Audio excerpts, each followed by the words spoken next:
I'm still back at it to see if we can find a black woman who likes black nerds. So this time we got a lighter skinned woman. I think the first time the other girl was light skinned, you couldn't really tell. But this is a chick who's more desirable, I would say. So let's see her type.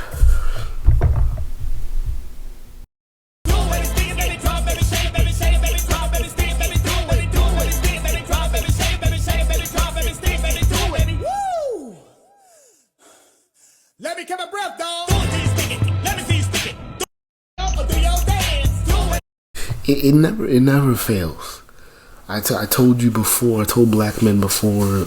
Black men only come in two flavors: athletic, dark skin. And at best, black women can give light skinned men a chance. Like usually if they're playing ball or they're tatted up. But again, you will never really see. One thing I haven't seen so far is black men in a working suit, black men in uniform. You know, even as something as like simplistic as black men who are police officers, military, construction, lawyers, doctors.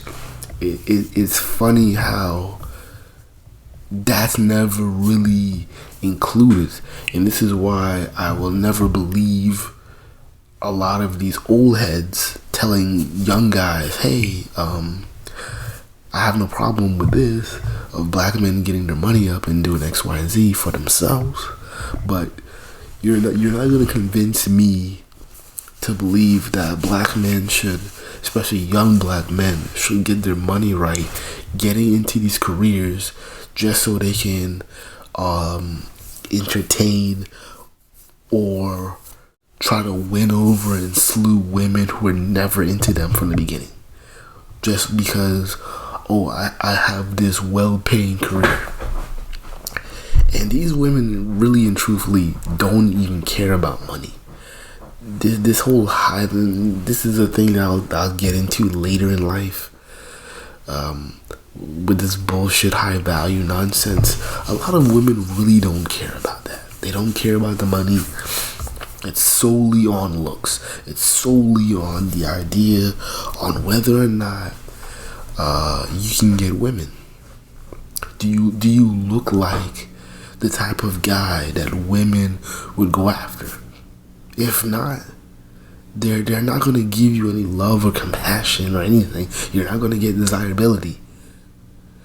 And, this is why black nerds constantly lose, or why it's either we're going to have to do one or the other, to where, we kind of have to get out of the habit of using our intellect or our smarts to win over women, because honestly, they don't find it attractive, and they find it more annoying than anything else.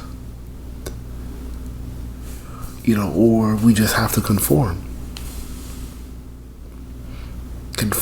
or just accept what losses we have. Go monk mode, go true force loner. I will not blame you.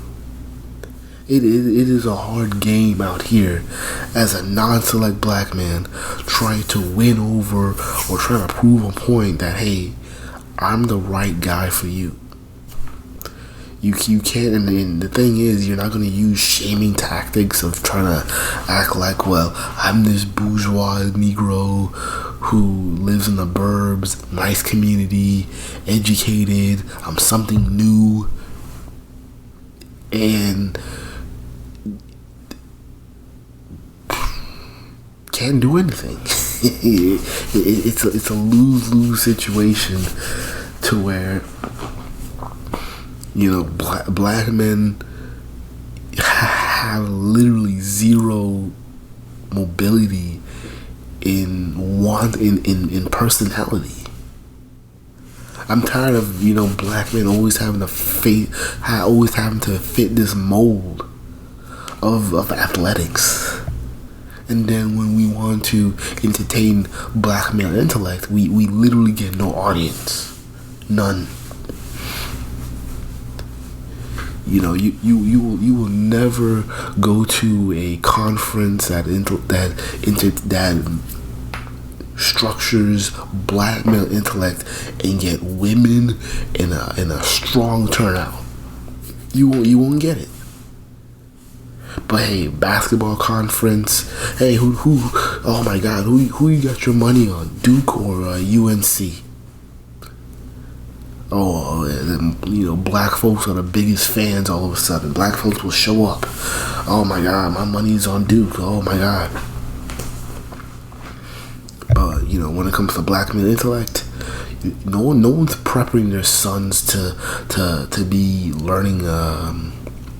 No one's prepping their sons for a triathlon or win a national spelling bee. Like, there's no audience for that. And it's primarily because there's no girls for that.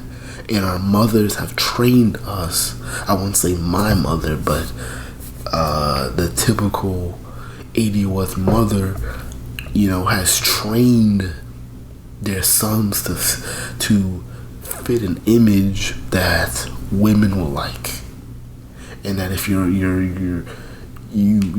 obtain that, you will be happy in life. And you know, it can go either way. I mean, hey, sometimes these select guys are happy where they're at, sometimes they're not.